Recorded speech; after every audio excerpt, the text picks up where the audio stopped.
பிரான்சின் வால்டுவாஸ் பகுதியில் இயங்கி வந்த அனடோலி என்ற உணவகம் சுகாதார ஆய்வுக்கு பின் உடனடியாக மூட நடவடிக்கை எடுக்கப்பட்டுள்ளது. இந்த உணவகத்தில் பல சுகாதார விதிகள் மீறப்பட்டமை ஆய்வில் கண்டறியப்பட்டுள்ளது. உணவகத்தை பரிசோதித்த அதிகாரிகள் உணவுப் பொருட்கள் முறையற்ற சூழலில் சேமித்து வைக்கப்பட்டிருப்பதை கண்டறிந்தனர்.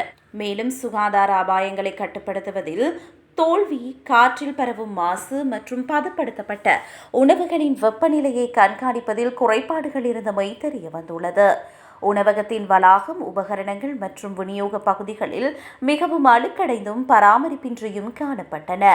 உணவின் தரத்தை கண்டறிய உதவும் தடமறிதல் வசதி இல்லாததால் எந்த உணவு எங்கிருந்து வந்தது என்பதனை அறிய முடியாத சூழல் நிலவியது.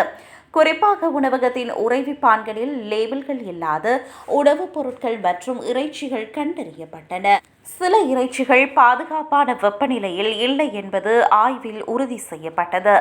உதாரணமாக, விற்பனைக்காக வைக்கப்பட்டிருந்த இறைச்சி அனுமதிக்கப்பட்ட வெப்பநிலையை விட அதிகமாக இருந்தது.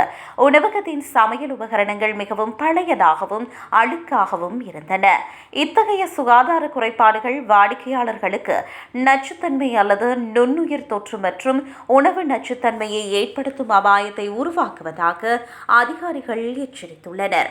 பொதுமக்களின் ஆரோக்கியத்திற்கு உடனடி ஆபத்து விளைவிக்கும் வகையில் இந்த உணவகம் செயல்பட்டதால் இந்த உணவகத்திற்கு சீல் வைக்க உத்தரவிடப்பட்டுள்ளது.